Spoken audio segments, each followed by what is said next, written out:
I got a video about a wood burning stove, and I figured it'd be appropriate to tell a joke about wood. So what is brown and sticky? A stick. Oh, come on, that was a nice one. Whoa! Oh! Okay, we'll just start the video. I somehow just got home with this 12-foot piece of corrugated roofing. Didn't have to go very far, but definitely an interesting trip. And I'll be using that roofing along with this heat wrap type of stuff to put a heat shield back here and over on the kitchenette, and that's going to be for the new wood stove.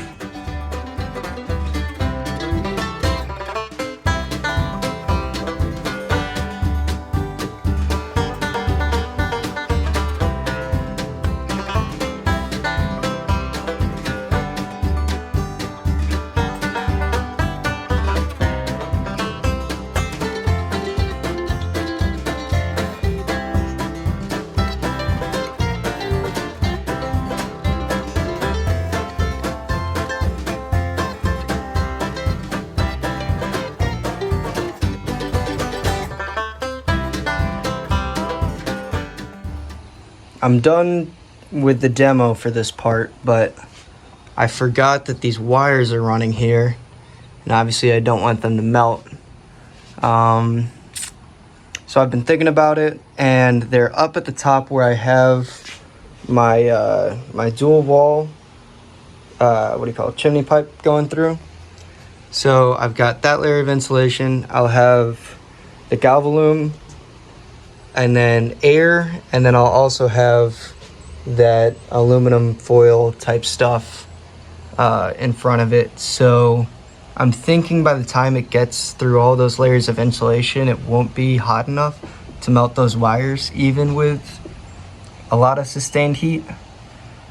My options would be, I guess, otherwise to route it down below, but I think down here I wouldn't have the dual wall, and it'd be closer to the stove itself. So I'm thinking my best option for running these wires, instead of like going insane and running them opposite on the other side of the trailer, would be leaving them where they're at, maybe giving them an extra layer of that aluminum foil type stuff, and just praying that it works right.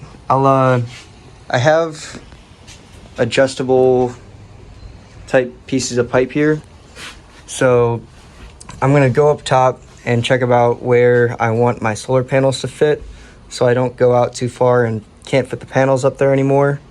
I also have that plexiglass sheet that's mounted underneath this bar right here, so I don't want to get too close to the wrong stuff with the chimney actually going up towards the roof.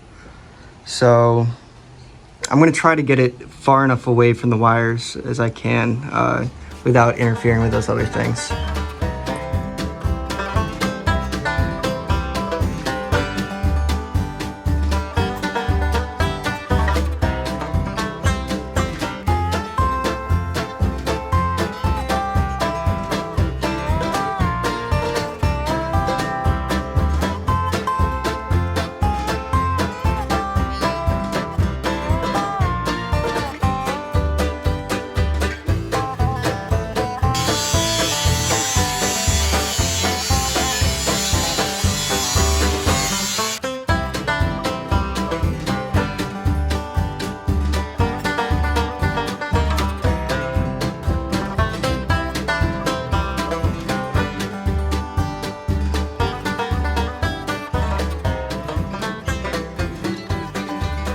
Alright, today I'm just going to be looking at putting everything together. It's all cut out. I mocked it up, put it where it's supposed to be, and everything fits right.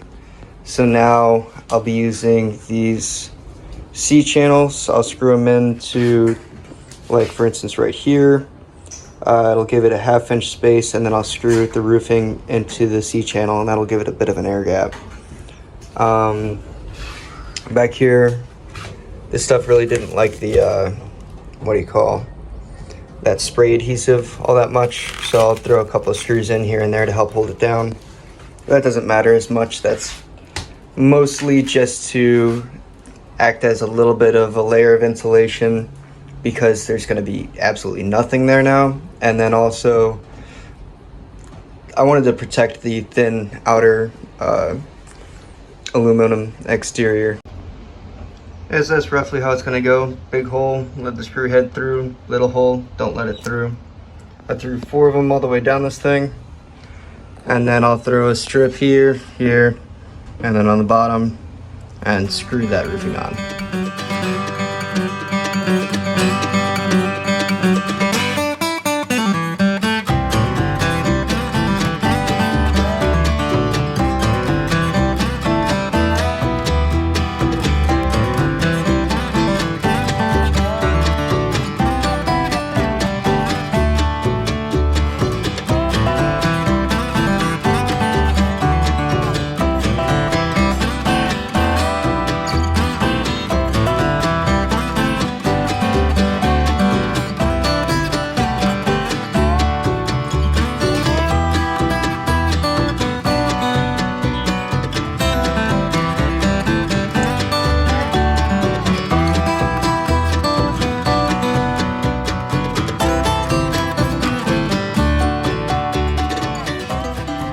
I bought my single wall stovepipe from one supplier and my double wall from another supplier.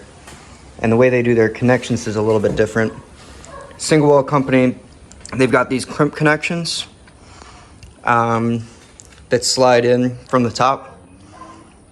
And this double wall company has a flared end and a straight end.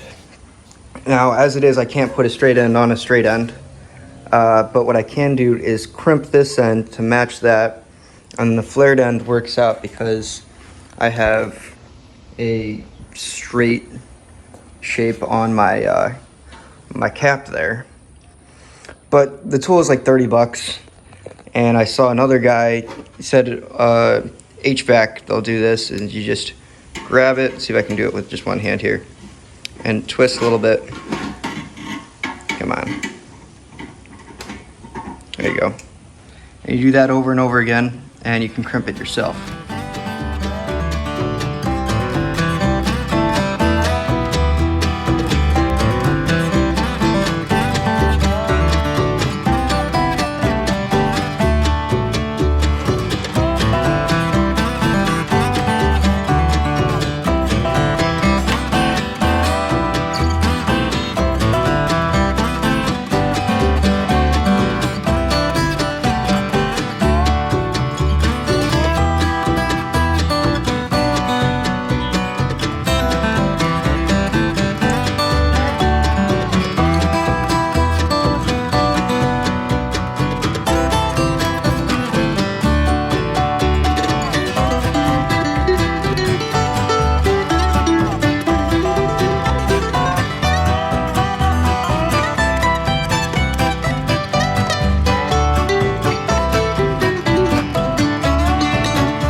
Well, it's hot as hell and just even windier, and it's a perfect day to get up there on the roof and just burn myself a lot. I realized very last minute that my idea for the double wall had a pretty big flaw in it. The center section here is covered by the cap, but this whole section here was wide open to the elements, so like bugs and rain and everything can get down there. So I'm going to cut a little shape like this, so like this section will be the piece that I'm keeping. I'm just going to screw that in up here and then seal it with some high temperature silicone to actually line everything up right. I'm just gonna have to eyeball it because I don't know if the caboose is sitting right as far as level, but I think I'm gonna get a string and kind of plumb bob it to guess where the hole should be, and I'll just move the hole around, widening it in little different ways to try to get it straight with the rest of it, because I can't just measure straight up because I've got some 45-degree on there bend in there. And then with the roof here, I've got kind of, it's almost like a cardboard or like a hardboard type thing underneath the galvanum roof. So I'm gonna cut all of that away so that isn't a problem, and reinforce it with some more of this aluminum corner trim. So I'll tack that up here and run it along underneath the flashing boot so it has some bit of structure underneath there to keep the cap in place when this thing goes down the road bouncing all over the place. That is roughly my plan. I'm sure it's going to change about 12 more times by the time this thing's actually done.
Realistically, I put that on time lapse because I thought it was going to take longer. That was easy. Yeah. Sweet.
I was hoping it would just go straight into these little corner pieces, but they all bent down, so I'm gonna need some help running a few of these screws back together and holding back on these so they actually go in.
In terms of how hot things are getting, the file cabinets, they're probably the hottest. I can still like leave my hand down there, but I think just because it's in contact with everything.